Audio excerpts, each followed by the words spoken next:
Indian cricket team wicket keeper batter Sanju Samson നേരിടുന്ന batting സ്ഥാനത്തെ സ്ഥിരതയില്ലായ്മയ്ക്കെതിരെ രൂക്ഷ വിമർശനവുമായി മുൻ ഇന്ത്യൻ ക്യാപ്റ്റനും സെലക്ടറുമായ ശ്രീകാന്ത് രംഗത്ത്.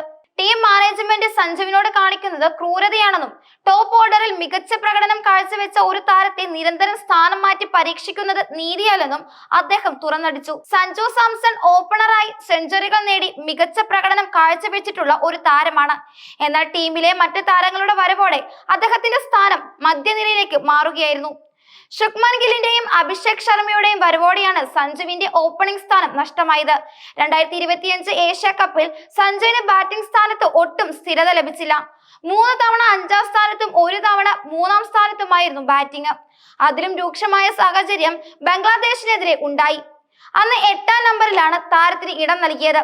ഈ അവസ്ഥയിൽ സഞ്ജുവിനെ പോലെ ടോപ്പ് ഓർഡറിൽ മികച്ച പ്രകടനം കാഴ്ചവെച്ച ഒരു കളിക്കാരന് വിഷമം തോന്നുമെന്നും എന്നാൽ മിണ്ടാതിരിക്കാൻ നിർബന്ധിതനാണെന്നും ശ്രീകാന്ത് അഭിപ്രായപ്പെട്ടു.